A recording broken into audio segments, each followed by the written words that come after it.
To our kapihan sa Senado, afternoon edition. And our guest for today is the returning chairman of the Blue Ribbon Committee and also the chairman of Committee on Accounts. Let us all welcome Senate President Pro Tempore Panfilo Ping Lacson. Hi sir, good afternoon. Hi, good afternoon to all. Sige, let's get on with it. Okay, sir, una muna. Diretso na. Handang-handa ka na po ba na pamunuan uli ang Blue Ribbon Committee at wala na pong atrasan yung pagbabalik nyo bilang Blue Ribbon Committee Yeah, chairman? if elected, sige, sinabi ko na kay SP, I'll accept. So ready na ho ukli kayo sa posibleng pag-question ng ilang senador sa ano magiging decision o hakbang nyo sa investigation sa flood control Yeah, that anomalies? much didiscuss din namin na pareho pa rin. Walang magbabago. Kung saan kami dala ng ebidensya, di doon. And sir, tiwala kayo na hindi naman madidestabilize ang leadership ni SP Soto once na magbalik kayo bilang Blue Ribbon Committee chairman? Well, anything goes. Kung doon mapunta, nag-uusap na rin kami tungkol doon. Pero ano yung nakikita nyo yung chance? Sa ngayon wala naman po. I don't think so. That much inassure naman ako ni Senate President. Nakausap niya, I think nakausap niya yung mga kasamahan namin. Mukhang okay naman. And then sir, tuloy na tuloy po ba yung panibagong hearing ng Blue Ribbon sa November 14? Hindi ko pa na-coordinate kay Senator Sherwin kasi siya yung chairman ng Finance Committee. Hingin ko yung Friday kung pwedeng ibakante niya. So tentative pa po yun sir? Kung mabibigyan niya ng puwang, tuloy yung Friday hearing. And then, marami pong curious dun sa sinabi nyo na isa sa mga invited ay very important witness. Gaano po ba ka-importante ang kanya magiging testimonya, sir?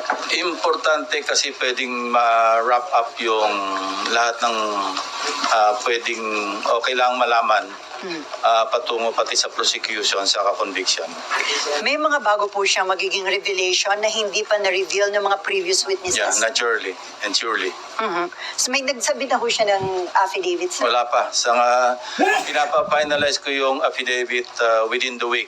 No? Kasi base sa kwento, saka base do sa mga dapat ebidensya, mga dokumento, ledger, digital files, lahat ng notes. Kasi sabi ko sa kanya, kung magme-mention lang ng pangalan na walang suportang dokumento, wag na lang mag-mention kasi baka makasira lang ng tao. So, maski may personal knowledge, kung wala naman siyang supporting documents, wag na lang magbanggit. Sir, ito Yun ba? ang aming usapan.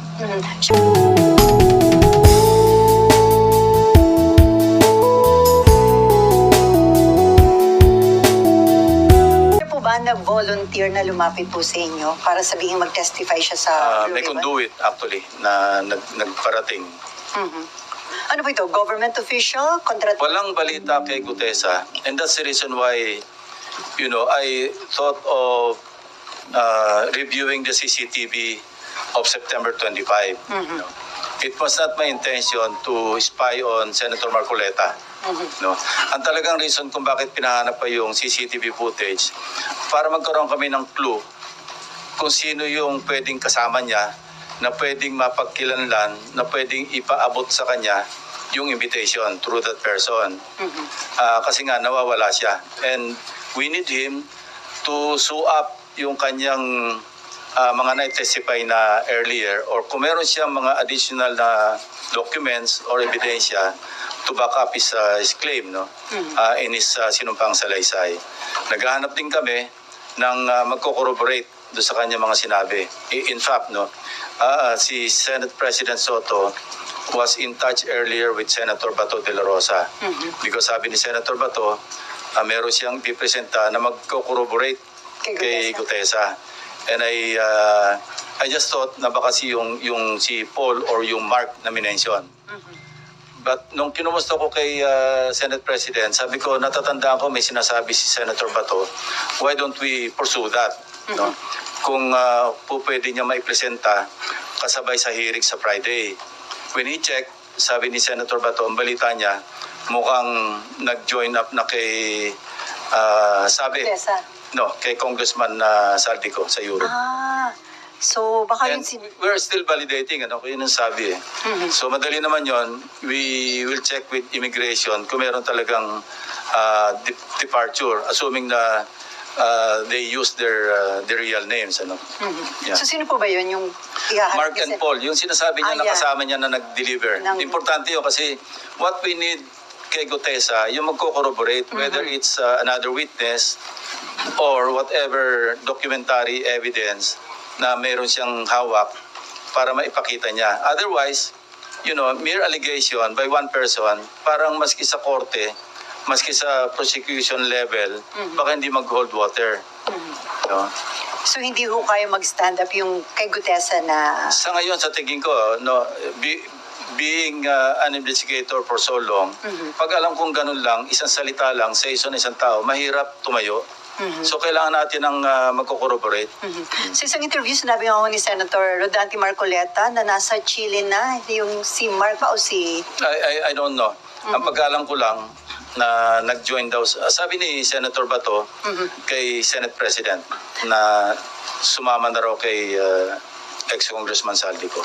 Pero sir, plano nyo rin po bang patawag Kung may yung dalawa? information si Senator Marcoleta na nasa Chile, tingnan natin. Basta anything that can really sustain yung lahat ng mga testimonies so far revealed sa mga hearings na nakaraan, we should go there. So kasama po ba yun sa plano talaga ng Blue Ribbon na ipatawag yung sila Paul and Mark ba? Yeah, kasama. Especially Gutesa, para makita natin kung meron siyang mga supporting documents. May mga talks na may pinagtatakpan, merong pinipili, no? Hindi ganon. No? Maski sa pag nag-resume ng hearings, walang magbabago. Doon sa naunang direction ko noon bilang chairman, na where the evidence leads us, we'll go there.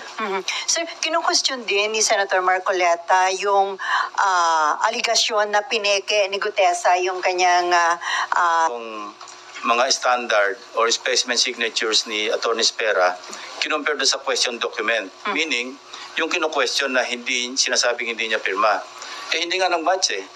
Hindi naman kami yung nag-conclude kundi NBI plus yung... at yung mga nakadetain po dito sa Senate, sir. Yung mga hinahawakan na ng ombudsman at saka yung inimbestiga na undergoing preliminary investigation, kung ano yung kakulangan na pwede ma-contribute pa ng Blue Ribbon Committee sa mga hearings, pwede pa rin namin i-pursue. Pero kung repetitive na at naipadala na, kasi I remember when I gave plus drives kay Secretary Vince Dizon. Ito yung pinanggalingan nito, yung dalawa kong privilege speeches. Binigyan ko yung acting ombudsman at that time, si acting ombudsman Vargas. Binigyan ko si dating ICI advisor Mayor Magalong. Binigyan ko si Secretary Vince Dizon. Sabi ko, kompleto na yan. Actually, pwede na pa mag-file ng kaso based on the evidence contained in those two privilege speeches. Kasi kumpleto naman talaga yun eh. Videos, documents, yung mga falsified documents, yung pagkasingil, nagbayad, lahat nando naman na. So, I'd like to think na nakatulong yon. Kaya naka-ready na sila mag-conduct ng preliminary investigation. Katunayan, Bulacan saka Oriental Mindoro nga yung inuna nila, di ba? So, but we're not stopping at Bulacan and Oriental Mindoro. Kasi pasok ng pasok lahat yung mga information. Kayo mismo sa media, di ba? Ang dami nyo na nakakalap na ebidensya because people have become conscious at saka talaga naging diya natin para talaga masustain yung effort ng government to really get to the bottom of all these issues, all these anomalies, at saka para mapanagot talaga yung dapat managot. Otherwise, kailan naman uulit ito? After 5 years? After 10 years? So walang katapusan. It has become a vicious cycle. So, yun, we're there right now and we intend to continue. So yung iba na nakapag-testify, kung repetitive lang din, hindi na po paharapin? Yeah, pwedeng hindi na paharapin. At kung pwedeng naandyan sila, pero kung ang sasabihin nila, nasabi na nila, what for? Parang ano lang yun, redundant na.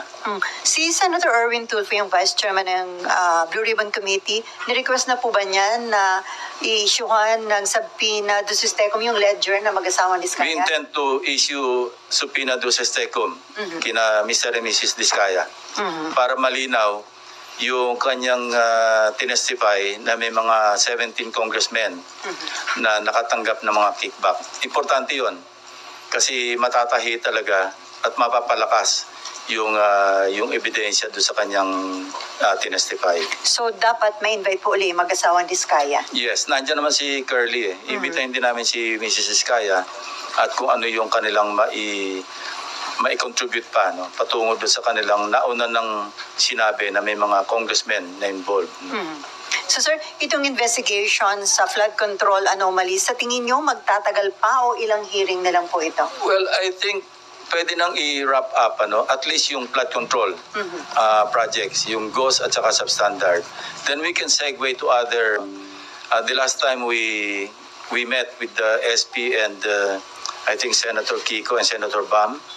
Meron kaming kausap who offered mga civilian who offered to help us scrutinize yung budget Meron sila mga resource persons na nag-offer ng assistance. So we welcome and marami kaming na-discuss doon.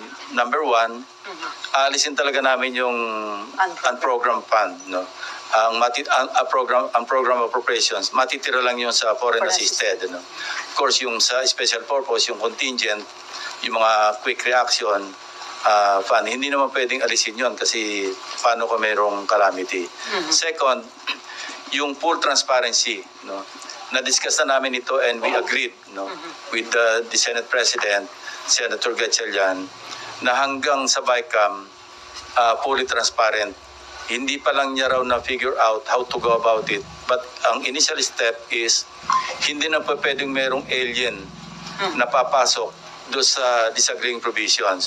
We will limit, for easier monitoring pati, we'll just limit ourselves to putting up a matrix o kaya just juxtapose lang yung House version against the Senate version, and we will confine or limit ourselves to synchronize, to reconcile the disagreeing provisions. Hindi na po pwede yung wala naman sa House version, wala naman sa Senate version, papasukan natin ng kung anong version. Wala na yon. Kasi that's the real intent or purpose of the bicameral conference, especially sa budget. Reconcile the disagreeing provisions. So at least along that line, nagkakasundo kami, and that's a good step para talaga maging transparent yung pagpasa natin ng budget all the way to the BICAM, all the way to the enrolled bill.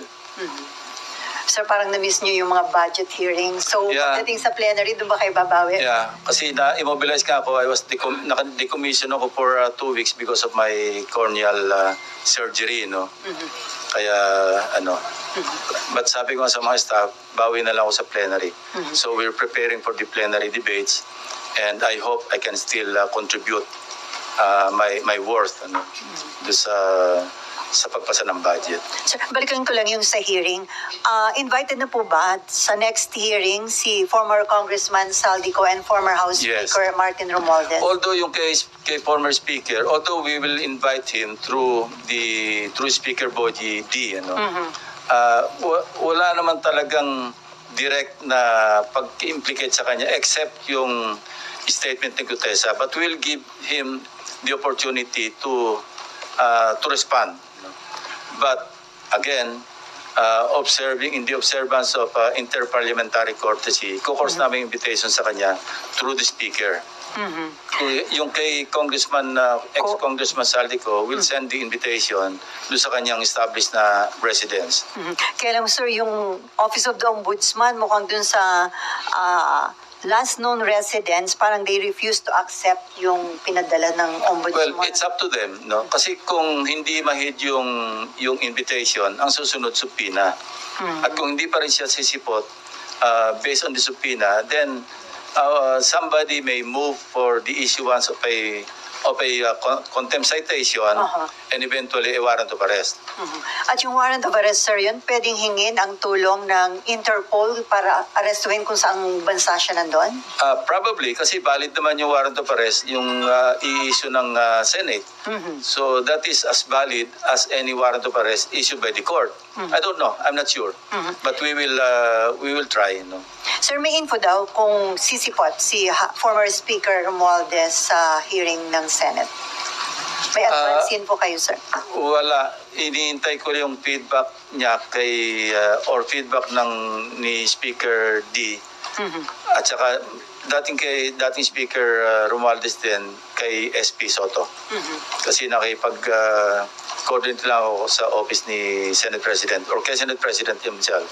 Sabi niya mukhang magkakausap yata sila this week. So sabi ko, pakitanong mo lang sa kanya kung gusto niya magkaroon ng opportunity because this happened before. Ako yung chairman ng public order na mention yung pangalan ni Congressman Veloso, di ba? And they requested me to be given the opportunity to make their manifestation and I gave them that opportunity. So if you remember, yung mga nandito previous Congress na yon, di ba pinagsalita namin si Congressman Veloso, si Ching Veloso. So pwede niyang gawin yun. Ano? But kung gusto niya sagutin yung mga allegation, in fact, no, we're thinking of sending subpoena doses tecum do sa contractor na naggagawa ng renovation noong bahay sa 42 McKinley Road. Ano? At saka yung security agency na naggugwardya ron. So, kung meron silang logbook, ipapadala namin yung logbook dito to find out if indeed, between the period December 2024 hanggang August 2025, I believe yun yung period na sinasabi ni Gutesa na nagde-deliver sila ng pera do sa 42 McKinley Road. At kung meron sa logbook na may mga pumasok talaga mga sasakyan, mga vans or convoy of vehicles, then that's a strong supporting document to buttress yung testimony ni Gutesa, even without Gutesa coming back to testify, I think. Because remember, yung kanyang sinumpang salaysay na naging questionable o forged yung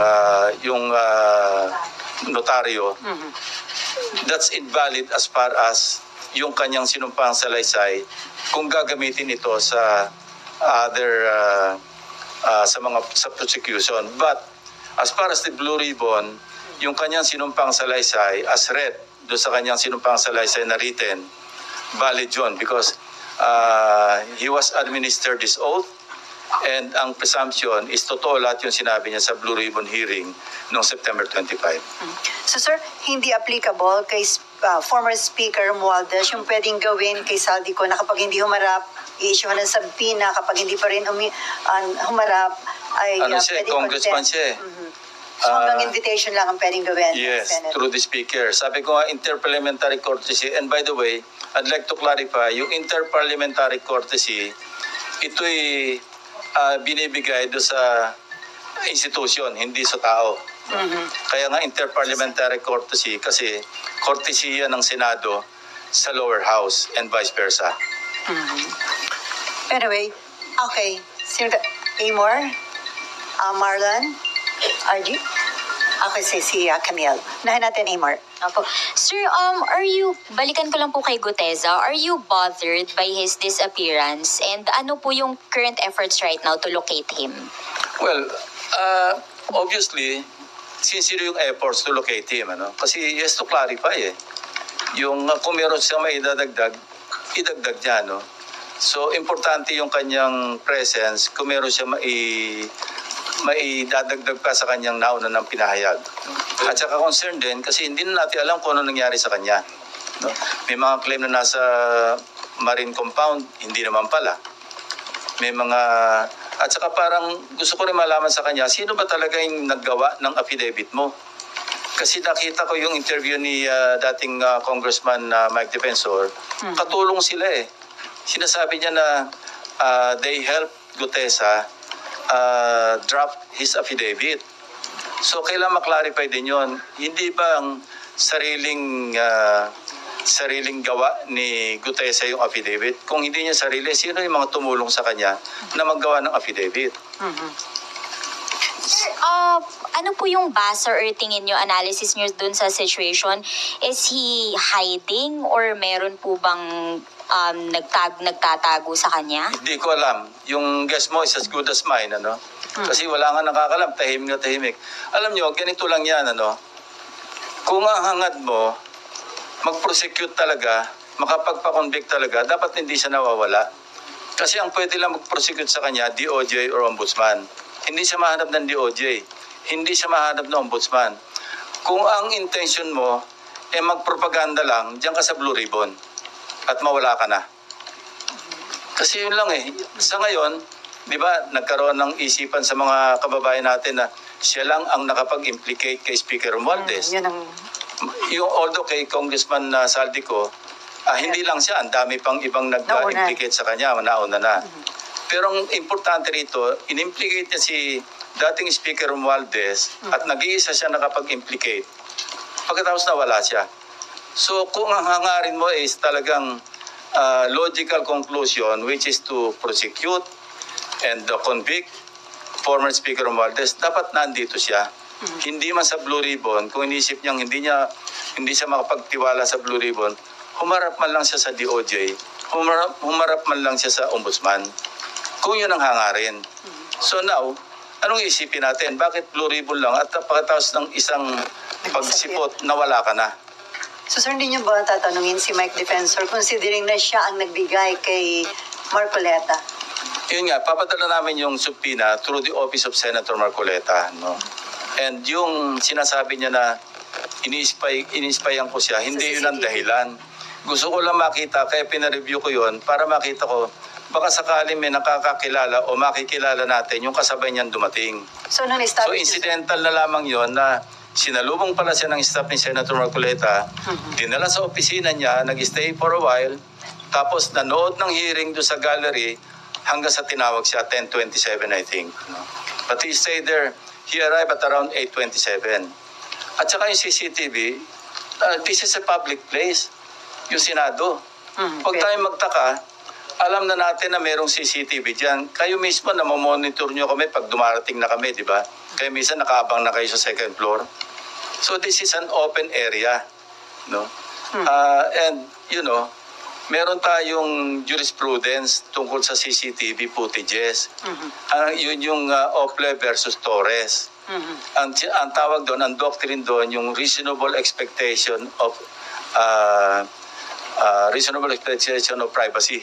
Meaning, pag nasa public place ka, i-expect mo naman na yung privacy mo mako-compromise, no? May reasonable expectation privacy. Kung nasa private place ka, now, I heard Senator Marcoleta na kung ako raw ba nagbi-Big Brother o okay lang ba raw na tiktikan niya rin opisina ko, well, bibigyan ko siya ng logbook kung gusto niya everyday, kung sino yung pupunta sa office ko. At walang contractor na pupunta doon. Wala maski sino pupunta except mga official business. Public place to eh. Wag tayong maging onion skin na lalabas yung mga bisita natin o kung sino yung mga pinatawag natin. Dahil CCTV yan eh. No?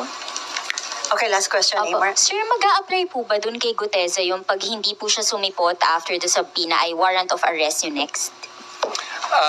Meron na siyang problema sa prosecution service ng DOJ. Why? Because meron ng resolution yung RTC, Executive Judge ng Manila, na nagre-recommend na siya sumailalim sa preliminary investigation for falsification of documents. So, let's leave it at that. Now, hindi naman siya, ibig sabihin, pumunta siya rito on his own volition. Ano? Para gipitin pa siya na i-issue siya ng subpoena and then warrant of arrest, papa-contempt. I don't want to go there. Sir, naalala ni Nimpa, si Mike Defensor din ang naglabas noon kay Ador Mawanay. So, regarding kaduda-duda No, I'd ba like to paglabas correct ni- that. Ano? Yun ang misimpression. Hindi si Ador Mawanay si Udong Mahusay. Udong. Remember, si Udong Mahusay, yun yung whistleblower against former FG. Di ba? Nung nasa safe house, ano yun, hindi kinidnap, ni-rescue ni Mike Defensor.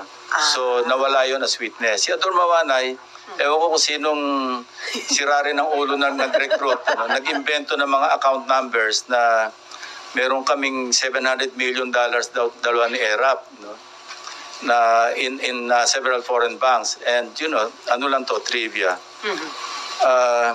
I myself, kasi nag-alala ko noon, baka mamaya dinipositohan nila ako ng pera sa Hong Kong na i-withdraw nila lang para maipakita lang na meron akong account na ganun kalaki sa Hong Kong. So ako mismo, nagkusang loob noon, I wrote the regional director of HS, HSBC. No, hindi. Ano ito? Hong Kong. Yung isang bangko. Anyway, na nag-reply, ang sagot sa akin, yung pattern ng account number ni Mawanay, pattern ng account number ng credit card, hindi ng bank account. Doon pa lang alam ko na nagsisinungaling siya. And by the way, Victor Corpus, siya kasi nag-handle, after 10 years or more than 10 years, he approached me through a fellow cavalier na gusto rin mag-apologize personally. And I accepted. No, nag-usap kami, sabi niya talagang, I was taken for a ride, although it took him that long to rectify and to apologize. Sabi ko, apology accepted. Even yung one major daily, yung Philippine Daily Inquirer, kasi naging subject ko ng libel case yung Philippine Daily Inquirer. They tried to negotiate with me doon sa aming libel case. Sabi niya, any story that you want, headline or above the fold. Sabi ko, I don't want that. Ang kailangan ko lang to get back or restore my dignity. Maggawa lang kayo ng konting erratum, public apology, kasi talagang for the longest time, yung nagsuffer ako ng gusto. So, this is nothing new to me, yung nangyaring ganyan na nagre-recruit ng witness, nakapanira ng tao, because I've been there. I've done that. So sir, may info ka ba? Bakit si Mike Defensor ang nilapitan ni Gutesa? Tapos si Mike Defensor inilapit naman kay Senator Marcoleta. Hindi importante sa akin yun. Importante sa akin, yung aking trabaho bilang Blue Ribbon Chairman. Yung mga side lights, yung mga distractions, yun ang nakakasira sa investigation. When somebody disrupts the proceeding, when somebody distracts yung attention, hindi tayo makapokus sa real issue, then doon tayo maliligaw. Okay. Marlon, then Camille, and then Raymond, and then Nympha. Since na-mention nyo na valid naman yung testimony na dahil under oath yung sinabi sa hearing, may effect pa ba sa credibility niya yung sinasabing forged? Yes, valid, pero somehow makaka-affect sa credibility niya. Kasi di ba sabi rin ng mga abogado, falsus in uno, falsus in omnibus, false in one, false in all. So hindi ko sinasabing hindi totoo yung sinasabi ni Gutesa sa kanyang affidavit o sa kanyang pagsasalaysay sa Blue Ribbon Committee. Pero hindi ko rin sinasabi na solid yung kanyang credibility. Kasi siya mismo nagsabi, nang tanongin siya, na siya mismo nagpa-notaryo ng kanyang sinumpang salaysay. So alin dyan ang totoo, alin ang hindi. Hindi na natin alam. And doon din, pag hinimay natin yung kanyang statement, minsan box, minsan maleta, tapos parang hindi kakasya doon sa sinabi niyang isa o dalawang vans, yung iba SUV, hindi kakasya yung 46 na maleta, parang hindi kakasya doon. So these are, if we examine the testimony o yung kanyang yung as narrated, titingnan natin lahat yun. And paggawa ng committee report, pati sa recommendation, kung sino ba yung papelan ng charges, all those things will be considered.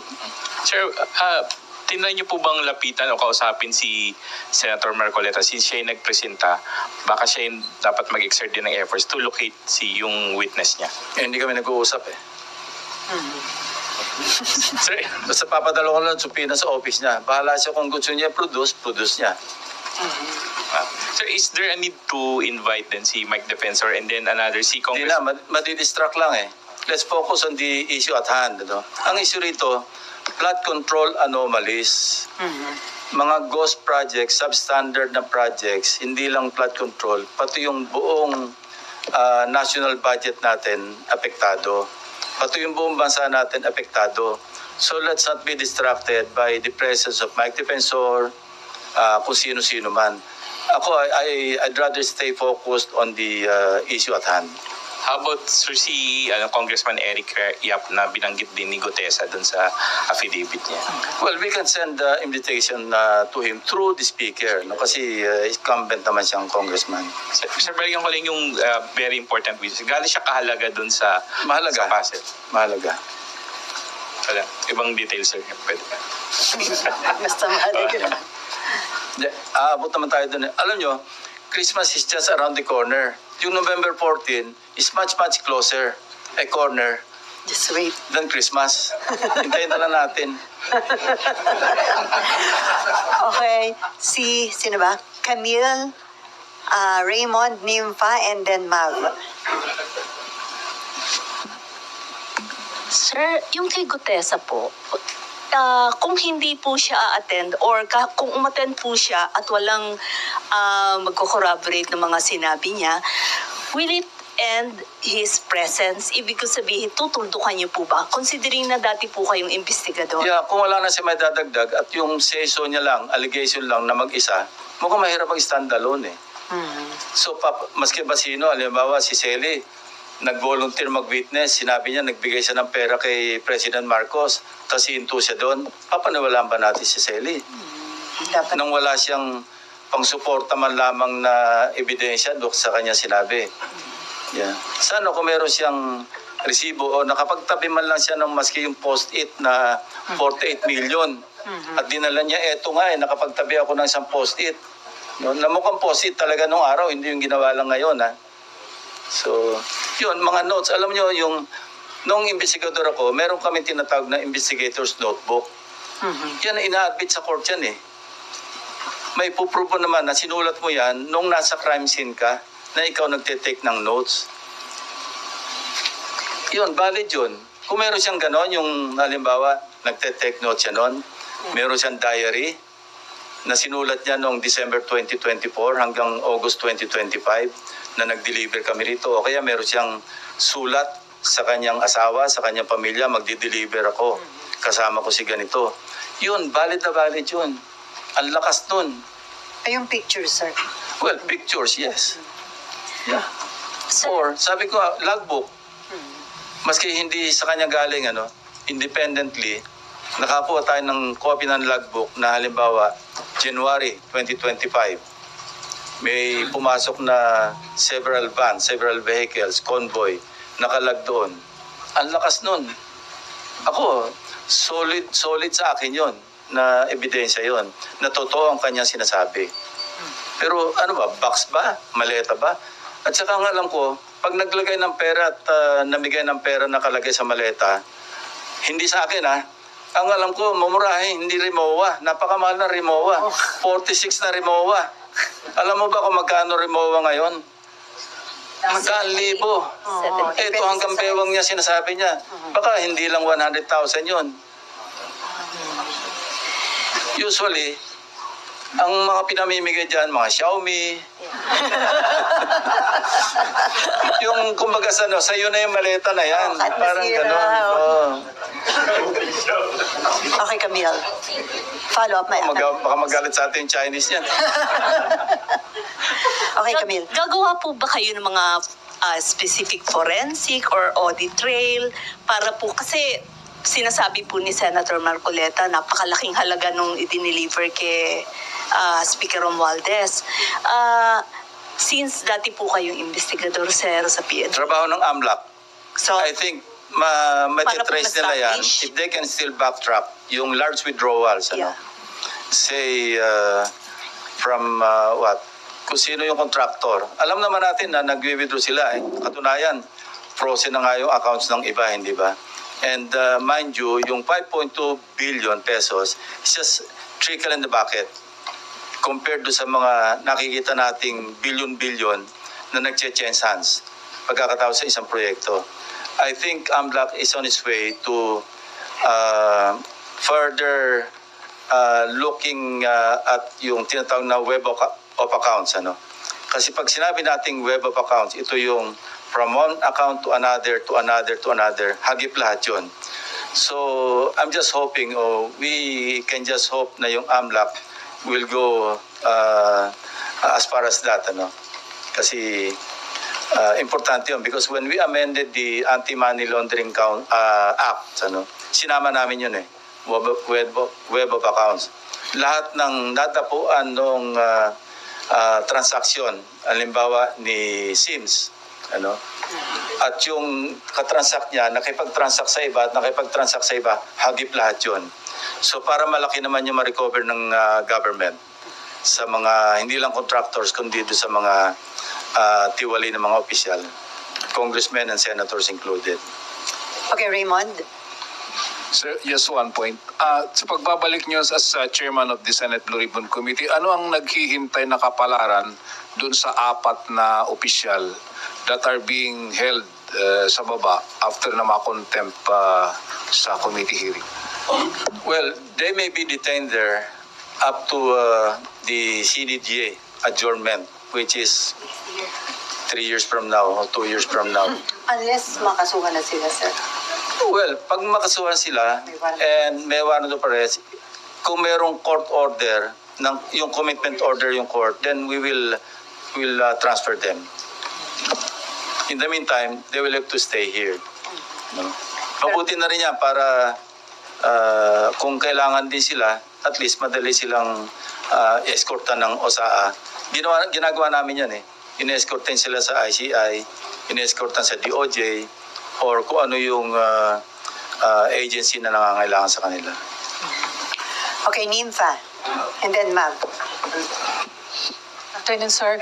Sir, dun lang sa particular sa budget po ng DPWH, ngayon, sir, meron na ba kayong ginawa, sir, na pag-aaral kung magkano yung dapat na patapyas, magkano yung dapat na ilipat based sa inyong studies? Actually, meron na.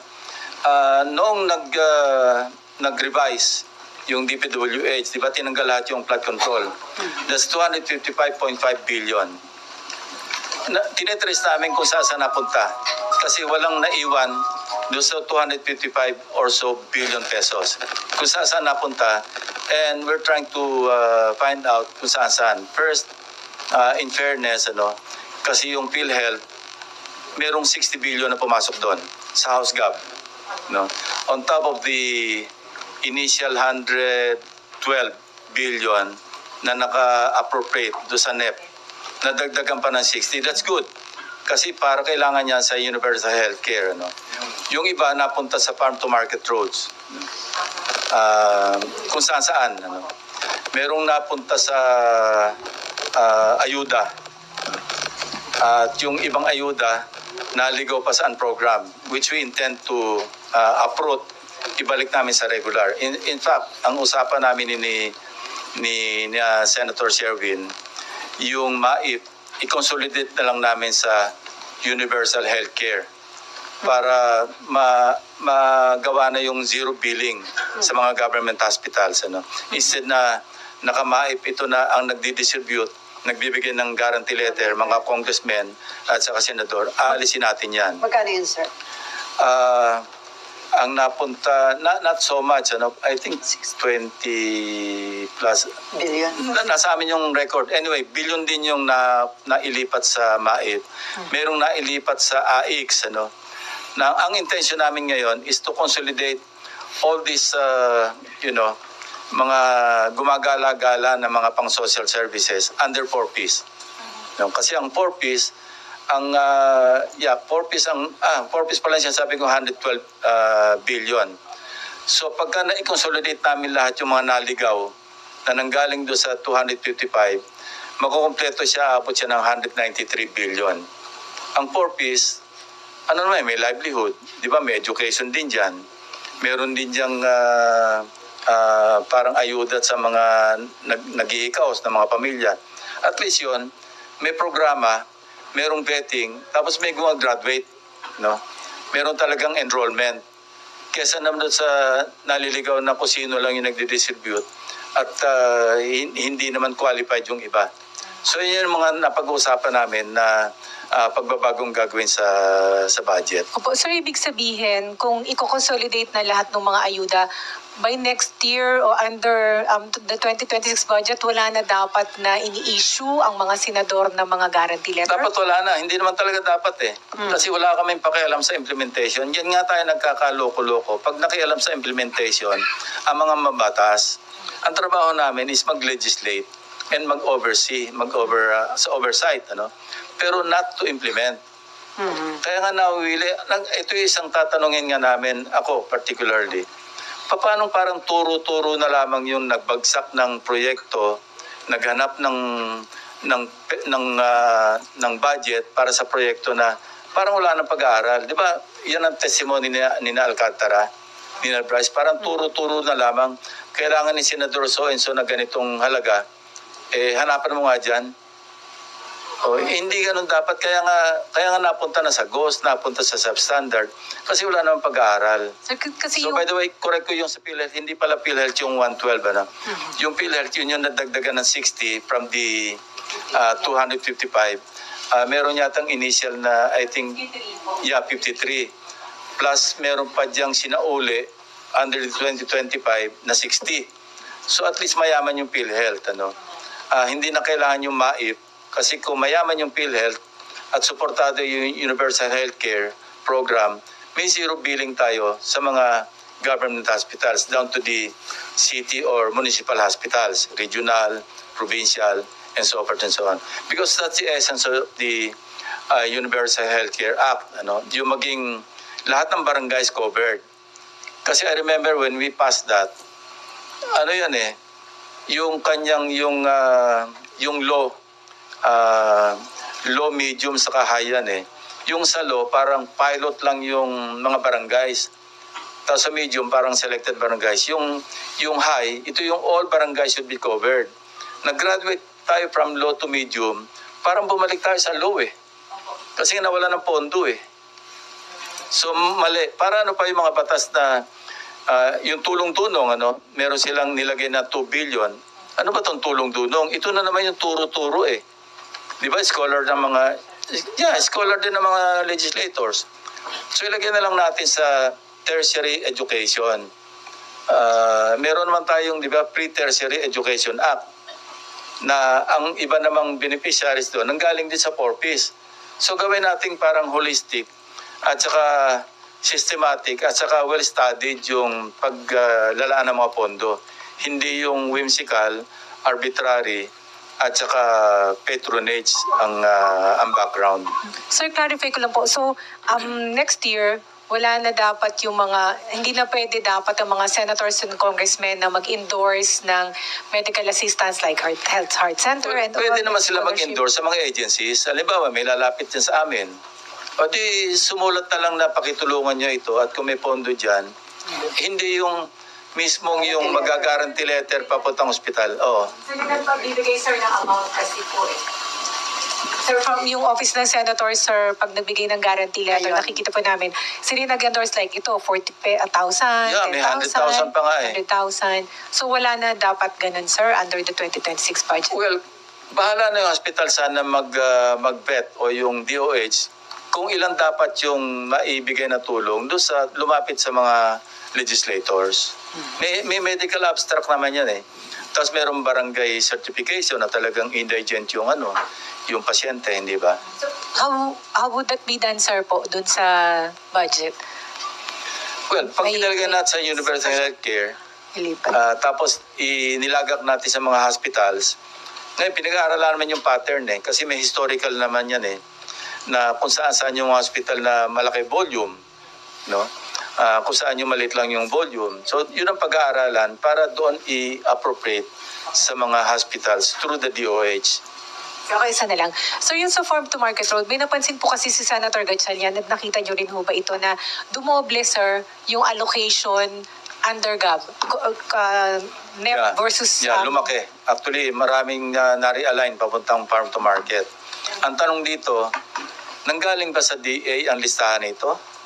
O sa mga congressmen na napunta sa House GAB? Yun isang tanong. Nakikita ba kayong pattern, sir? Baka nagsuswitch from flood control to farm to market roads? Alam nyo, because of the developing issues, sobrang tapang, sobrang takaw na lang yung mag-i-insist pa rin. Wala nang kapusugan at wala nang katakot-takot yun. I'd like to believe na magse-self-reform. No? I'd like to believe na magse-self-reform naman. At least for a while, maglelo.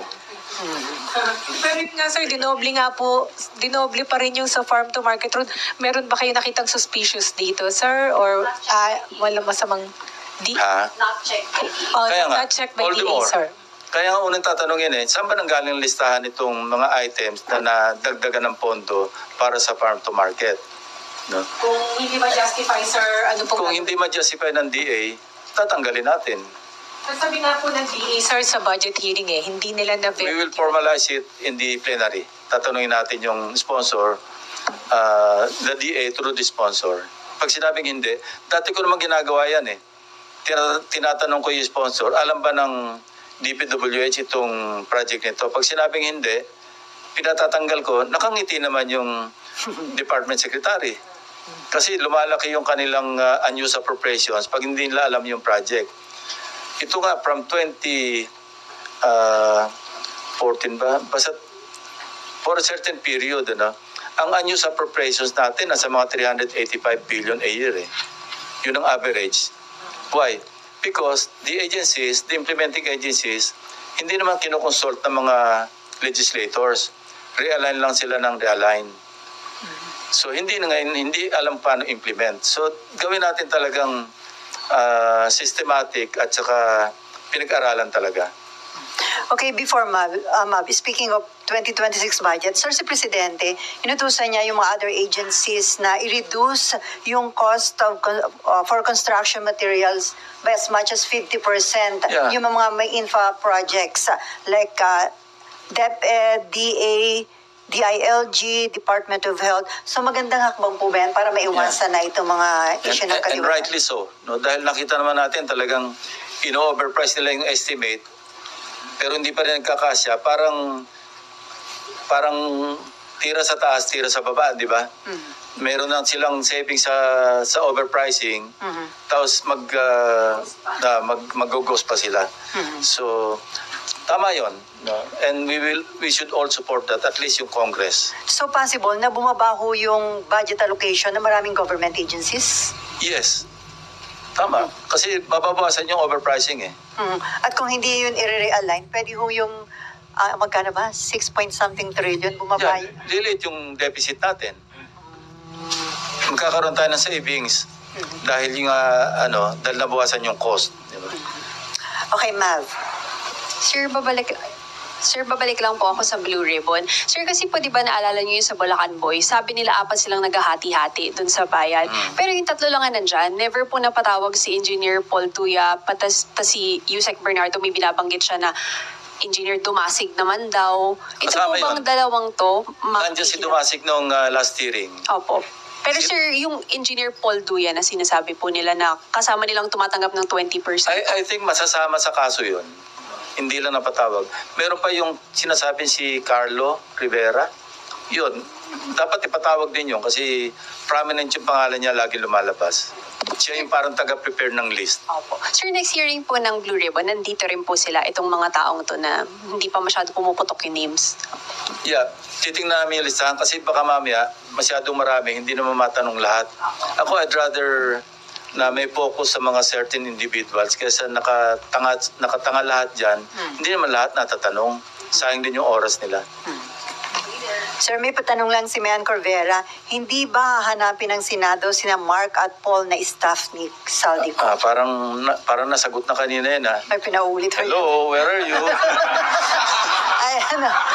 follow up naman. So, nasa abroad na. Anyway, si Baby Lynn. Yeah, Babylin. Yeah, hello. Good afternoon, sir. Yeah, tining naman. Yeah. So, kung matatagpuan po, number one ko lang po, sir, bakit do you find it weird that Mark and Paul have joined ex-Congressman Sal? Hindi confirm yan, hindi validated. That's only according to Senator Bato. As relate to Senate President Soto. Kasi tinanong ko si Senate President, sabi ko, tatanda ko Senator Bato. Kaya lang, ang feedback nga raw, wala na rito eh. But doon, he was so enthusiastic, pwede ko bang dalhin, pwedeng dalhin. Of course, pwede. Kaya lang, the last time the Senate President checked with him, sabi niya, wala na rito SP. Ang balita namin, nag-join na siya kay Saltico. And if they did po, pwede po ba yung ipatawag sila? Matitrace naman yun kasi kung sa immigration, hanapin natin yung record sa immigration. Kung meron silang departure from the Philippines and to where. Pero so just in case, si Paul at saka si Mark, pwedeng maging susi para ma-validate kung Yes. totoo hindi yung Yes, statement ni Gutesa. Definitely. Kasi ilan na rin nagsabi sa kanila eh. Di ba pinakita ko pa yung picture ni Mark kay Gutesa at saka kay Bryce Hernandez, and they were one in saying na siya nga yan, yung Paul or yung Mark, Paul yata yon, John Paul. Tama. Okay? Any other question? Wala na. Sino pa meron pa? Sir, may word po ba kung pupunta si Congressman Romualdez in case invited? Wala pa. I will find out with from CSP. May usapan kami ngayon eh. Kikita kami kaya alis na ako. Babalitaan niyo kami, sir, mamaya. Myla. Hindi pa. Siguro mag-wrap up kami mga 1 or 2 hearings more after November 14. Depende. Pero sir, Or mag-segue na kami sa ibang issue. Sir, pag nag-segue kayo, may another resolution ba para doon? Hindi naman. Hindi na kailangan. Kasi ang motto proprio naman ng Blue Blue Ribbon. Ribbon. Saka ano naman to eh. Although flood control, pwede naman mag-segue sa ibang infrastructure na anomalies din. Okay, Myla and then Daniel. Myla. Sa akin lang makakalala, sir. Yung importante rin ka, sir, involved siya, sir, doon sa anomaly. Sige, ikaw na ano. So, oo nga, pwede. Sabi ko nga, malapit na naman yung Friday, hintayin lang natin. Kasi baka mausog eh. Pero sir, na-vet nyo na very reliable. Nakita ko ibang files eh.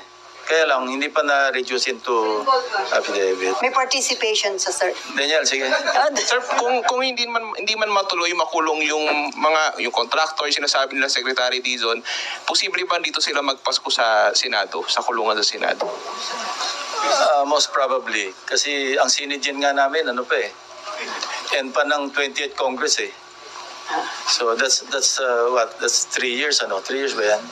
So, ibig sabihin, sir, kung hindi man sila makulong sa labas, dito naman sa Senado, sigurado. Aabutin na sila ng filing na information. Sir, before Asher, sa tingin niyo, nagiging mabilis naman ang aksyon ng ICI, Ombudsman, DOJ, kasi nga para maapis yung galit ng tao. Dahil November 30, may malaki na naman daw rally, Yeah. di ba?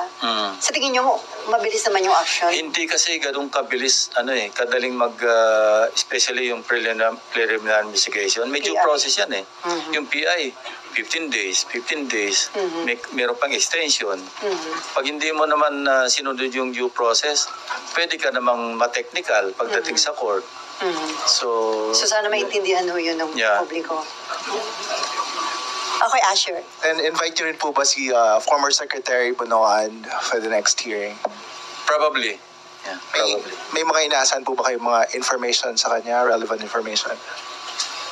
Baka, tingnan natin. Sir, may na-mention po kayo yung post-it na memo directed tumatanggap to ng memo from Secretary outside. Bonoan. I've seen it with my own 2 eyes. No? So, mabigat yun, sir, against Bunoan. Well, that's out of the channel, official channel, or tawag namin, chain of command. No? Anong business sa isang, say, broker na mga kontratista na magpo-post it na nag-endorse ng proyekto? Wala. Bakit ini-entertain? The mere fact na mayroong post-it, may memo, na may ini-endorse, I think that's highly irregular. So, maraming dapat ipaliwanag si Bono answer. Yeah. Okay, Dexter and then Nimpa. Last na. Ay.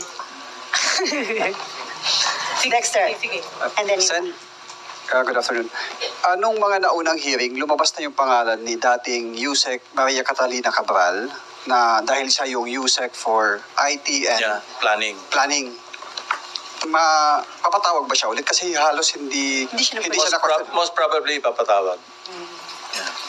Doon sa previous hearing, parang hindi siya Kaano kahalaga yung kanyang Kasi magiging pag maraming masyadong resource persons, minsan nakakadiktahan yung iba. No? Na pag hindi naman na kumibo, hindi naman natatanong. So, yes, thank you for reminding me. Sir, sa tingin niyo, Sen, gaano kahalaga yung magiging testimonya niya dahil siya yung planning for... Mahalaga. Very important. Hindi naman siya yung very important Hindi naman siya yung witness. Next question. Very important. Very important. Hindi naman siya yung... Sir, clarification lang po or ulitin ko lang, isasabi na doon sa STECOM po ninyo yung ledger, sir, ng mga Yeah. Diskaya. Oo. Oo. And the, As per request ni Erwin. Senator Erwin Tulfo. Yes. pero Para lumiwanag lalo. At saka pag nandiyan yung ledger, that can be used as evidence eh. in-expect nyo ba magko-cooperate? Kasi sir, doon sa ICI, Sabi they nila, ayaw refused nila to eh. cooperate. Yeah. Sir?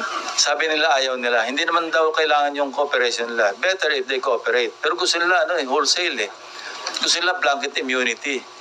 Sa dami ng kaso, pwede kang state witness sa isa, applicable pa ba sa iba yun?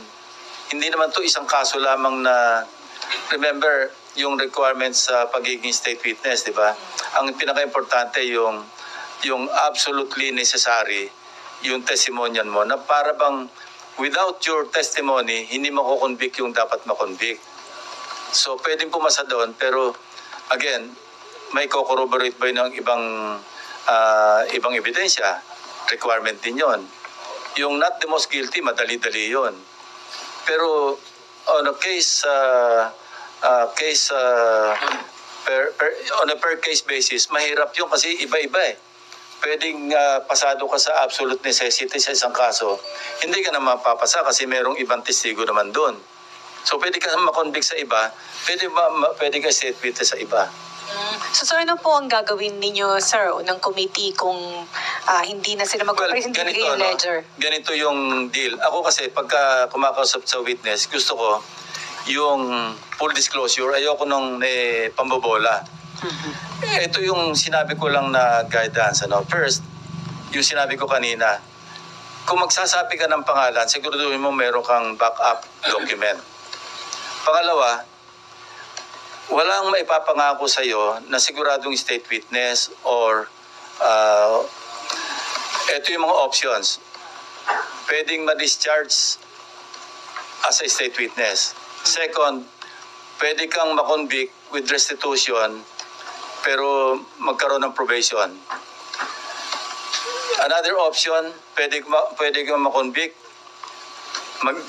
may restitution pero makulong ka, shortened yung jail term because of plea bargaining. Inaalaw naman yan eh. Yun. Walang assurances na mangyayari either one of the three, Now, it's up to the resource person or witness kung gusto niya talagang mag-witness. Pero ang nangyari kasi, when confronted with strong evidence, mag-iisip din talaga eh. So sir, kasi nakakulong na po si Curly Diskaya kung mag-refuse, kung contempt siya for refusal to submit the ledger. Pwede din bang sir si Sara Diskaya i-contempt kung hindi niya ibigay yung ledger? Alam nyo, pinag-isipan ko na matagal yan eh. Dapat yung mag-asawa, contempt na yun eh. Dapat nakakulong. Pero for humanitarian consideration, may pamilya sila, may mga anak sila. I think may special child pay. I slept over it and thought otherwise, at least merong isang parent na tumitingin do sa anak. Maski pa kung ano kamang kabulustagan yung pigsasabi niya. Anyway, andito may asawa niya. Hindi naman nila naisip yun. Yeah, I know. Pero that's me. Okay. So consideration yun, sir. Yeah, but I will abide by what the members will say, Kung majority of them sabihin lang i-contempt, ikulong, what can I do? Pero yung pong sabi na doon sa STECOM will be addressed to the spouses. Yeah. Kaya. Okay, last two question from Babylin and then kay John Lloyd. Sir, ano protocol lang po? Kay Robert. Do we have extradition treaties with all European countries where Not all. ano po ang magiging Pero susundan? meron silang agreement, yung European Union. Maski walang extradition sa isang country, pwede rin siyang kunin, ipadala doon sa country na may extradition. Yun ang pag-alam ko, So mahirap mahirap sa Europe kasi merong European Union na meron silang agreement among themselves. So the police, the Interpol will not play any role in case po? Well, Interpol talaga yung ang coordinating body kasi member tayo ng Interpol So Interpol yung pwedeng mag-implement noong pag-aresto prior to extradition. And yung po bang kung magkaroon ng arrest warrant from the Senate, will that hold water for the trigger Yun of ang kailangan itanong ko sa legal. Kung yung warrant of arrest issued by the Senate will be valid enough to request Interpol na ilagay siya sa red notice list. Kasi ngayon, alam ko, nasa blue notice na Iba yung red notice. Ang red notice, pwede ka arestuhin na dun Yung blue, alam ko, monitoring So sir, sa Chile, wala tayong extradition treaty. I'm not so sure. Kasi sabi nandun yata, di ba? Sila Marco. Pero marami immigration laws, pwede naman din silang ma-deport Pag kinancel yung passport. Yeah. Kasi yung cancellation ng passport, there's this legal opinion. I heard this from a retired justice, sabi nila, court lang, tama yun, court lang ang pwede mag-order sa DFA to cancel.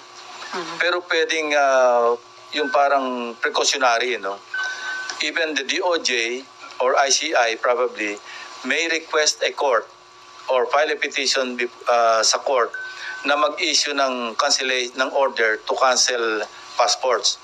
So, ang importante lang, mayroong jurisdiction yung court. Kasi without the case or the issue na may jurisdiction ng court, hindi pwede mag-act yung court syempre. So if there's a petition filed before a court of law na mag-issue ng order sa DFA to cancel the passport or passports of individuals, then pwede mangyari. Because by then, nakapag-acquire ng jurisdiction yung court based on the petition. Okay, last from Robert.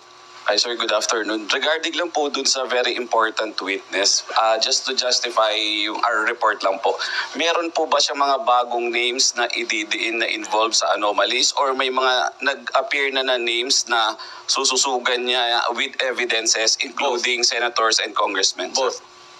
Pati lawmakers po? Hindi, both. May bago sa kami dati. Government official? Siyempre, Itong very important. Yung mga ituturo, May tuturo. Yung witness, sir. Yung very important people. Hintayin na lang natin, hintayin na natin. Okay, 3:16 na. On that note, Thank you. thank you so much, Thank you. Senate President Pro Tempore Panfilo Lacson. Sir, nagsasalita